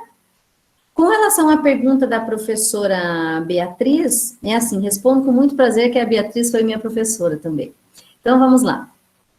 As crianças de 5 e 6 anos passam pelo processo de alfabetização. Na educação infantil, que é a última idade ali, dos 5 anos, elas entram num processo bom de alfabetização, de reconhecimento de números e letras, entram num processo ali do silábico alfabético, começam a formar as palavras. Algumas crianças, conforme o estímulo que a família dá, já inicia o processo de leitura e escrita lá no Infantil 5, mas a grande maioria vai para o primeiro ano e o processo se dá por ali, aos 6 anos, tá? Neste caso da pandemia, o que nós temos batido a tecla aqui é o seguinte, as mães perguntam para nós, e agora, educação infantil, Infantil 5, bem o ano da alfabetização, o ano está perdido, coitadinhos, como que eles vão para o primeiro ano? Lá eles vão estar atrasados na apostila. Então, nós imaginamos que não só na educação infantil, mas em todas as séries, haverá, sim, um certo prejuízo em termos de rendimento acadêmico, tanto as crianças de fase de alfabetização, quanto as que estão prestando vestibular. Um prejuízo que, muito provavelmente, não será sanado em 2021. Esse prejuízo, a gente acredita que ele vai ser projetado um pouco mais para frente. Mas voltando à alfabetização, as crianças do Infantil 5, a nossa ideia aqui no CEPAN, né, é passar essa criança para o primeiro ano, sim, ela vai passar de ano, ela vai mudar de sala, ela vai ganhar outra professora, ela vai ganhar outra apostila, outro formato de cadeirinha, porque é o que a criança espera que aconteça, é o que a família espera que aconteça, tem muitas famílias ali que só tem um filho, então eles estão na expectativa de que a criança vai sair da educação infantil, vai entrar no fundamental, vai ter recreio, tudo isso vai acontecer. Nós, enquanto escola, enquanto estratégia pedagógica, é que vamos mudar o encaminhamento. As nossas mães de Infantil 5 já estão sabendo mais ou menos a esse respeito, mas ela vai para o primeiro ano, entretanto, a professora do primeiro ano é que vai mudar a estratégia e vai fazer um primeiro ano com cara de Infantil 5, vai fazer ali uma série de transição. Ai, professora, mas daí como que ela vai sair do primeiro ano? Vai sair atrasada? As mães perguntam. Eu digo, não. A professora do segundo ano é que vai fazer um segundo ano com cara de primeiro ano, até que chegue num determinado momento que se encontrem. Acredito que a alfabetização vai acontecer sim, as crianças vão aprender, não no tempo que elas aprenderiam se não houvesse essa paralisação, mas vão aprender. Uma coisa bem legal que aconteceu na educação infantil e no Fundamental 1 foi um projeto que nós criamos da Mãe Porta-Voz. Por quê? Com um mês ali de pandemia, das crianças em casa, aulas ao vivo, tarefa de recado, videoaula, educação física, as mães começaram a ficar cheias de dúvidas e o lugar que elas acabaram utilizando para depositar as dúvidas eram os grupos de WhatsApp. Tá? Então, as mães colocavam lá no grupo do WhatsApp as dúvidas, elas mesmas respondiam e aquilo virava uma bola de neve. Então, uma delas sempre acabava me ligando aqui e em conversa aqui com os outros coordenadores, com o OSNI, tivemos essa ideia. Olha, vamos fazer o seguinte, vamos eleger uma mãe ou duas de cada turma e vamos chamar de mãe porta-voz. Eu aconselho, se tiver alguém aí que esteja na gestão, que esteja trabalhando, eu aconselho, é uma boa estratégia. Essa mãe, ela entra em contato comigo, dei o meu telefone pessoal para todas as mães, continuo dando para quem quiser, e elas me mandam dúvida a hora que surge, tá? Ah, professora, as mães estão aqui brabas com isso, com aquilo, caiu a internet, o professor não deu a aula, falhou, enfim. Eu respondo essa mãe e essa mãe conta lá no grupo. Olha, falei com a professora Kátia, vai acontecer assim, vai acontecer assado. Às vezes dá um desencontro ali de informação, porque eu falo uma coisa, a mãe entende outra coisa, mas aos poucos a gente vai ajudando. Acho que a comunicação se faz assim, se comunicando. Então, foi uma boa estratégia essa, e por isso que as mães de crianças em fase de alfabetização estão um pouquinho mais calmas com relação a isso. Acho que respondi? Sim, obrigada. Então, nós vamos agora para nossas últimas questões, né? Qual foi a maior dificuldade para a equipe de gestão no tratamento e enfrentamento gerado pela pandemia? Na perspectiva de vocês, quais serão os desafios dos professores e dos gestores para o retorno das aulas? Posso, professora Kátia? Olha, eu penso que teríamos vários desafios, né? Começa com as questões sanitárias, né? O acesso das crianças ao colégio, número de alunos reduzido por turma, como o Osni colocou, possivelmente tudo está nos levando a crer que esta vai ser a orientação das autoridades, número menor de alunos por sala, organizar esses grupos, organizar esse tempo dele, parte da turma no presencial, parte da turma em casa, mantendo essa prática do uso das tecnologias em casa, as aulas gravadas, aulas ao vivo. Então, essas serão estratégias que possivelmente deveremos continuar. Então, esses são alguns dos desafios. Desde a higienização da escola, a questão do acesso, como que vamos fazer com os tapetes, os tênis, como tudo isso vai se dar. Para isso, temos que esperar as orientações vindas das autoridades, mas que serão, sim, grandes desafios. Para a professora Kátia, na educação infantil enquanto coordenadora, e a professora Ana Carolina, coordenadora do Fundamental 1, o desafio de manter as crianças afastadas. Pensem, essas crianças sem os amigos, que eles estão num tempo como nunca vivemos. Nós já estamos há 4 meses, eles estão longe da escola, não tem férias, nunca teve férias de 4 meses. Então, mantê-los afastados. Não poderemos ter troca de brinquedos, trocas de material. Então, esses serão, sim, grandes desafios, né? Organizar a escola enquanto instituição. Mas eu vejo como um grande desafio manter essas práticas que nós ganhamos com esse sistema. Porque foi ganho, sim, vocês puderam observar ali pelas imagens que a professora Kátia trouxe, que há uma vida, há uma vivacidade, há um aprendizado acontecendo. Ali, quando ela mostra o professor que usou o Google Maps, por exemplo, para ir lá às cidades históricas de Minas, foi uma aula fantástica, que nós nunca fizemos. E, de repente, a escola se viu nesse momento com a possibilidade, e fez, e chamou a atenção. E os meninos, os alunos, guardam isso. Essa, eu vou dizer a vocês, que é uma aula e que houve, sim, a internalização desse conceito, dos conceitos trabalhados pelo professor Felipe. Então, este é um grande desafio.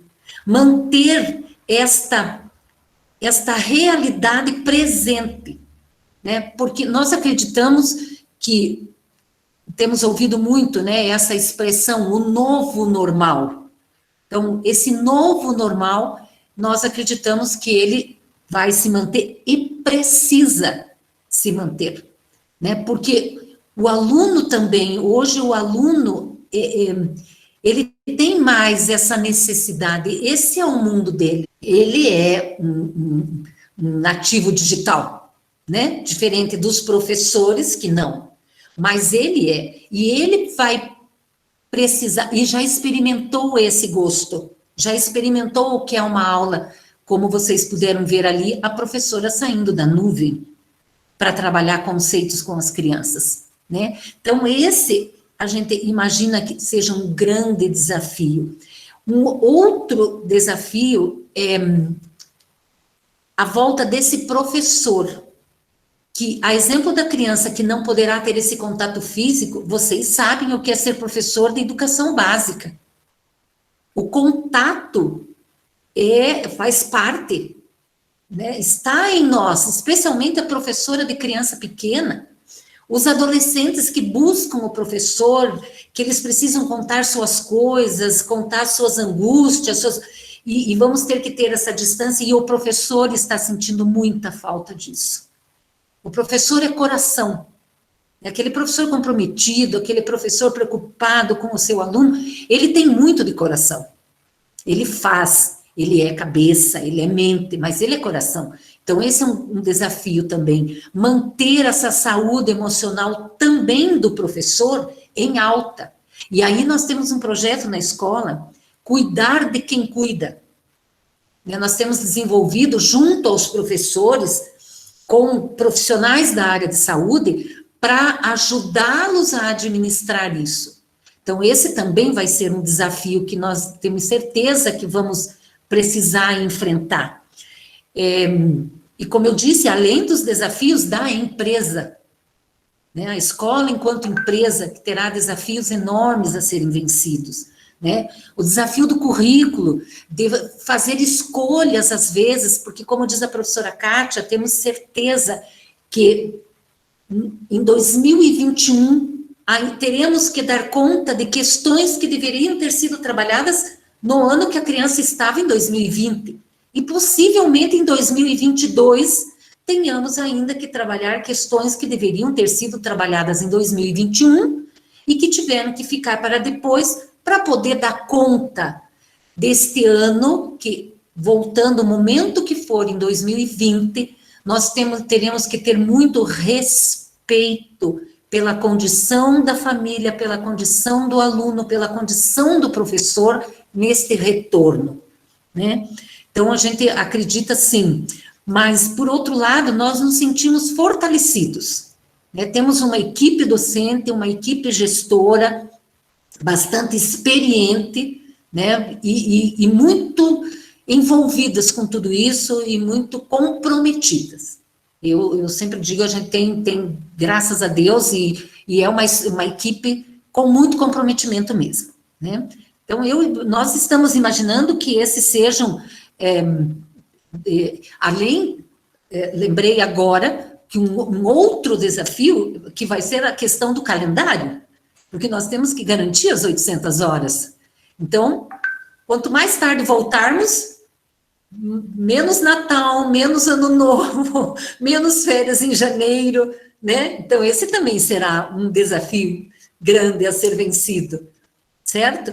Será que mais alguma coisa, professora Kátia? Acho que não, a menos que a professora Vitória e a professora Karine tenham alguma questão ainda. A professora Karine trará mais uma questão, mas nesse momento eu agradeço imensamente a participação e os esclarecimentos das professoras. Muito obrigada.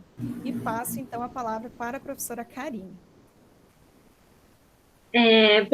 Diante dessas colocações, né, feitas agora e durante todo o encontro, a nossa última, assim, colocação é também relacionada, né, às duas pedagogas, professoras, e ao Osni também, né, porque o Osni, na fala dele, ele comentou sobre uma nova perspectiva de ensino pós-Covid, né, relacionando aí ou sinalizando talvez o ensino híbrido, né?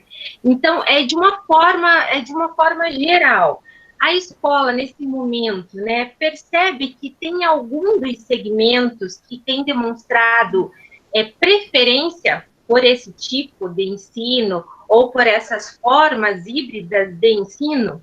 E aí, no caso, né, no total, então, para vocês e para o Osni, a escola, então, teria um novo perfil de aluno, né? Esses alunos que preferem esse ensino híbrido, como que vocês estão tendo esse feedback dos alunos e da família, e qual segmento talvez esteja incorporando ou utilizando dessa forma de forma mais significativa? Eu posso iniciar, então, dando a minha opinião e depois o Osni complementa ali, tá? E a professora Sônia. Eu acredito que, assim, a educação infantil, esse formato, ele tem suprido a necessidade, ele tem conseguido atingir algumas, não atinge 100%, mas as famílias que conseguem atingir nos dão um bom feedback, como vocês viram em algumas fotografias ali. As professoras fazem a aula, pedem para as famílias darem o retorno, as famílias dão. Entretanto, como eu já disse, sendo um pouquinho repetitiva aqui, a educação infantil se faz com o convívio, se faz com o vínculo. Então, realmente, para a educação infantil, é bem difícil realizar essa atividade remota. Nós fazemos isso até por um compromisso que temos de continuar prestando serviço dos pais que contrataram o nosso serviço, nós fazemos isso. As professoras, elas sofrem um pouco, né? A Karine, no início ali, teve uma das pessoas que perguntou sobre como que os professores se adaptaram. Nós não podemos falar para vocês que os professores demoraram um pouquinho, mas que agora todos estão bem. Que talvez isso não seja a verdade. Ainda tem professor que tem dificuldade, tem professor que tem bom equipamento, mas ele não gosta da câmera. Então, o professor fica frustrado porque ele pensa, se eu tivesse com os meus alunos na sala, o meu desempenho seria muito melhor que esse. E, às vezes, esse professor da educação infantil atende uma idade que não é obrigatória, teve uma evasão e ele acaba pensando, o que eu estou fazendo de errado? Então, para a educação infantil, eu não vejo que esse formato tenha conseguido levantar, assim, uma nova maneira de se trabalhar, porque eu acredito muito no afeto, no vínculo, no corpo, as professoras são sinestésicas, elas querem pegar no colo, elas querem fazer dormir, querem descer no escorregador, querem pegar na mãozinha para ajudar o traçado, a educação infantil se faz assim. No Fundamental 1, eu acredito que está muito próximo da educação infantil, porque as crianças precisam, sim, de um apoio da família. Nesse momento, eles já sabem ligar, desligar o microfone, eles entram no Google Classroom, eles mesmos abrem, eu tenho uma filha de 9 anos, ela mesma abre, meia hora antes, para ver se a professora não pediu nada, ela liga o microfone, ela chama os amigos no chat, ela faz tudo. Mas eu não acredito que eles já tenham despertado essa questão do ensino híbrido. Para o Fundamental 2 e médio, já ouvi conversa de aluno, por exemplo, que disse, eu amei, porque na sala eu tenho vergonha de perguntar, e aqui com a aula eu assisto o professor quantas vezes eu quiser, e reviso, e vejo de novo, e se eu tiver dúvida, eu mando mensagem, ele me responde. Então, pode ser que nós terminemos essa pandemia com um formato que surgiu sem querer, né? Acho que a professora Sônia pode ali dar exemplo, porque está perto dos mais velhos, eu acabo ficando com o público menorzinho, né? Fundamental 1 e educação infantil ali, mas a Sônia tem exemplos bem legais ali dessa questão, talvez o Osni queira também exemplificar. Veja, professora Karine, eu não imagino ser uma questão de preferência, tá? Em nenhum nível. Ensino híbrido, enquanto personalização de aprendizagem, a gente tem alguns exemplos muito significativos, né? Que o fato de eu ter essas aulas gravadas, eu ter essa possibilidade do aluno estar em casa, permite, como a professora Kátia disse, aquele aluno que tem um pouco mais de dificuldade, que é mais tímido, ele se sente mais confortável. Mas aí nós temos que entender que ele é uma metodologia. Eu penso sim que nós teremos nas práticas dos professores, utilizando cada vez mais a aula invertida, resolução de problemas, ensino em pares, que são técnicas das metodologias ativas, que têm suas origens lá nos nossos amados teóricos da pedagogia, né? Que tem ali em Vygotsky, que tem meu Deus, agora me fugiu, professora Kátia, mas nos nossos, né, tem enfim, nos nossos teóricos mesmo da pedagogia, a base da metodologia ativa, como metodologia, como prática de sala de aula, e que o professor pode, por exemplo, mandar uma aula gravada.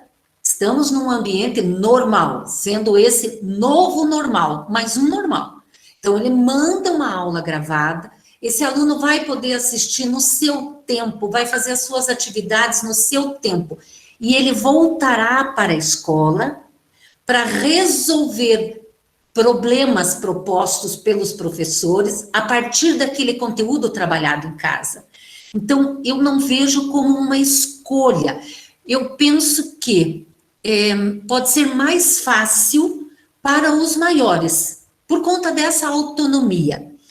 Mas é possível trabalhar em qualquer nível, como uma prática, não como está, de repente, acontecendo agora na educação infantil, todos os dias, o tempo todo, não.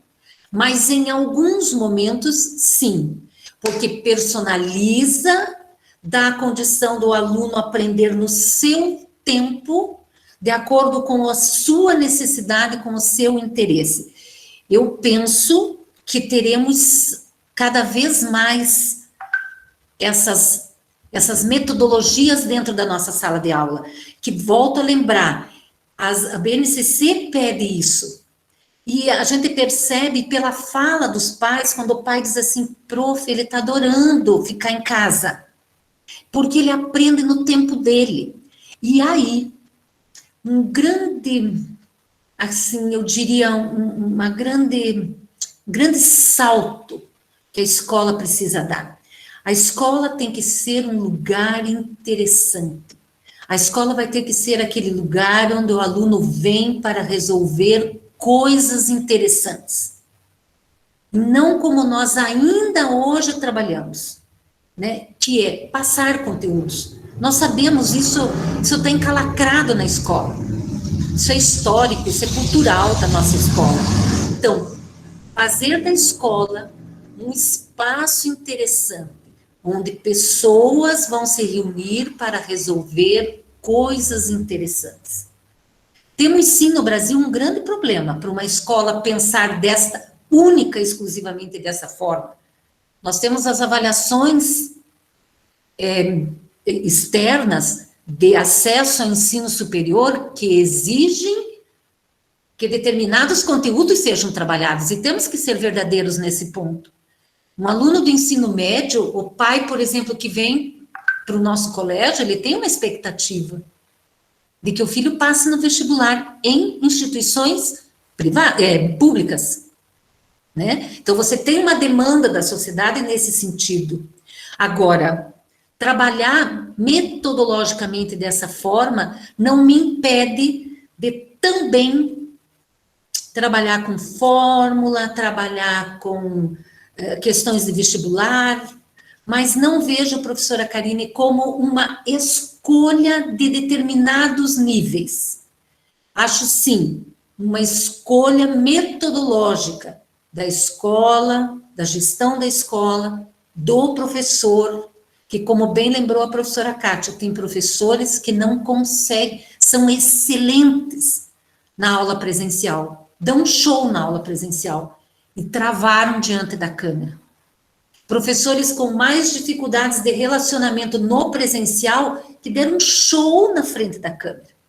Nós hoje temos essa realidade que, assim, para a gestão, criou uma diversidade excelente, mas Desafiadora, volto a dizer, desafiadora, porque conseguimos perceber algumas habilidades maravilhosas nos nossos professores, e outros que nos deparamos com uma timidez, uma insegurança que não esperávamos.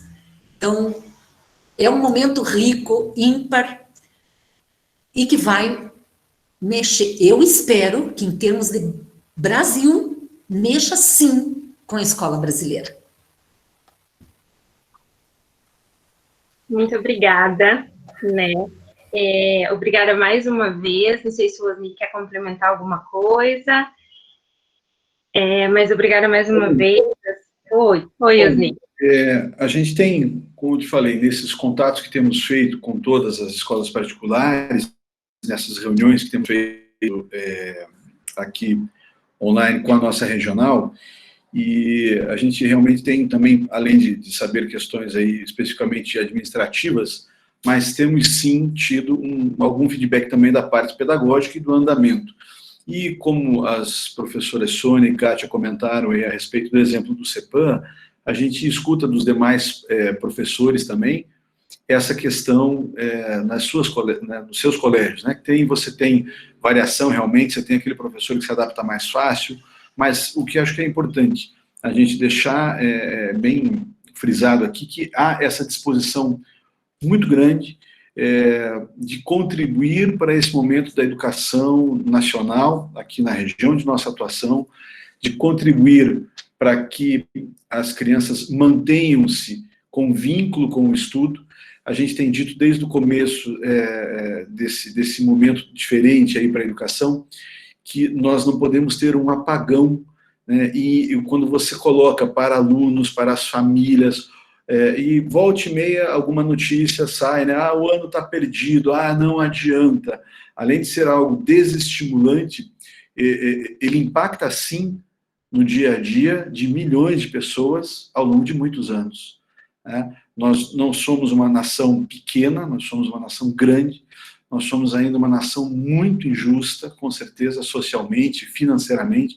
Nós temos muito para fazer no Brasil, e a escola particular tem consciência de que boa parte do público que está dentro das suas escolas é esse público que vai poder, e que se tem, por um lado, uma condição financeira um pouco mais privilegiada do que a média brasileira, ele tem sim a obrigação de fazer bem o seu trabalho, de conduzir bem o seu estudo, de aproveitar essa oportunidade que as suas famílias lhe dão de estar numa escola um pouco mais estruturada.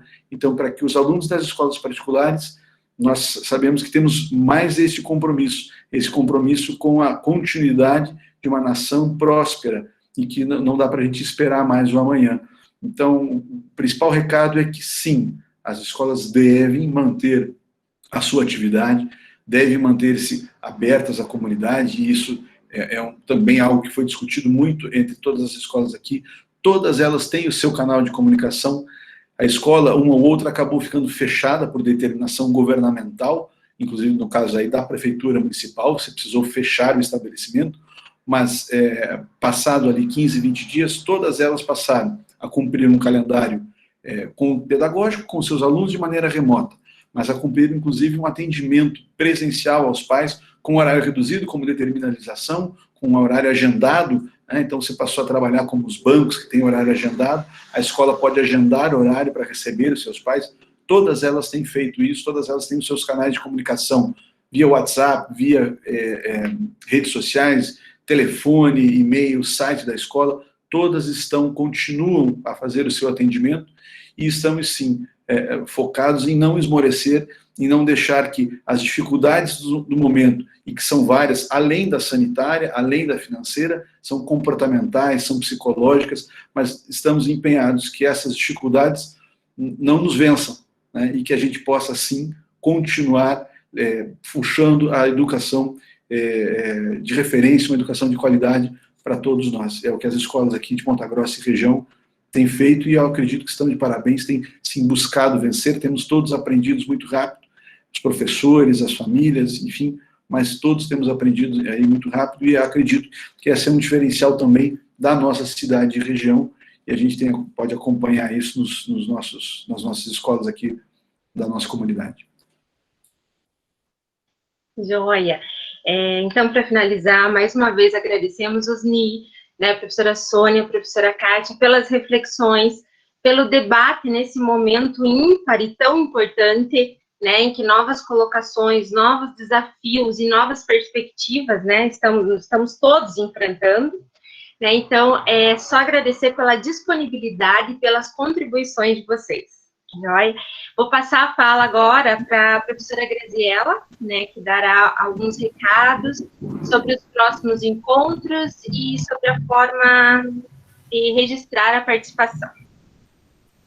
Obrigada, professora Karine, boa noite a todos. Então, eu trago alguns recados aos nossos participantes em relação à formalização da sua presença nesse nosso evento, nessa noite de evento. Então, nós solicitamos a todos que estiverem presentes que registrem no chat seu nome completo, tal qual ele deverá sair no certificado, para que nós possamos fazer esse controle da participação de todos.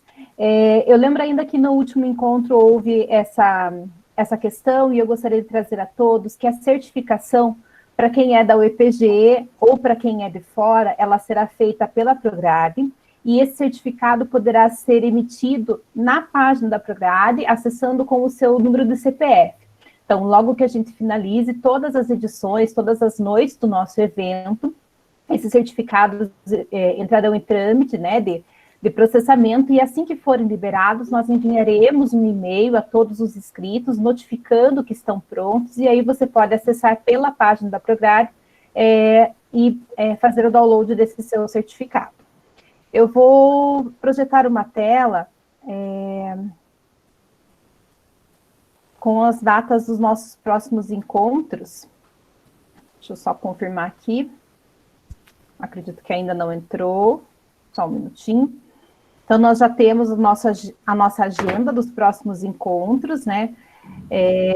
Na próxima atividade, nós teremos a presença das escolas da rede municipal. Trataremos, então, dos aspectos relacionados à gestão na educação infantil. Então, traremos uma equipe de um dos CMEs aqui da cidade de Ponta Grossa. Confirma para mim, Karine, se a tela está ativa. Ainda não está aparecendo, Grazi. Deixa eu fazer mais uma tentativa aqui.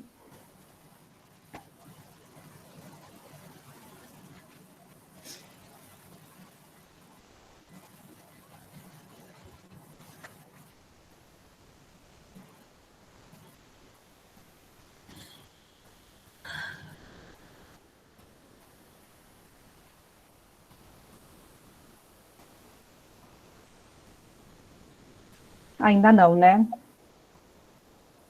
Ainda não. Eu vou tentando compartilhar aqui, mas enquanto o pessoal vai deixando seu nome no chat, eu passo, então, esse cronograma. No dia 16 de julho, né, então daqui 15 dias, nós teremos o nosso próximo encontro com a educação infantil. Depois nós teremos mais um encontro no dia 30 de julho, que será um encontro também com a rede municipal de ensino, mas conversando especificamente sobre o segmento do ensino fundamental. E, por último, nós teremos o pessoal da Secretaria Estadual de Educação falando sobre os encaminhamentos do Fundamental 2 e do ensino médio. Contamos com a participação de todos, né, das nossas próximas edições, e esperamos que tanto essa noite quanto as próximas sejam de muitas discussões produtivas, que a gente possa realmente pensar e conhecer as práticas que estão sendo feitas e reinventadas nesse momento, né? A professora Sônia e a professora Kátia falaram muito sobre isso, né? Sobre se reinventar, né? Estar num momento tão difícil, colocando novas práticas que talvez antes nem imaginávamos para tantos segmentos de ensino, né? Então, nós queremos trazer a todos os nossos participantes essas experiências, né? Que sempre nos enriquecem muito nesse trabalho. Agradeço a todos, espero todos, então, no nosso próximo encontro.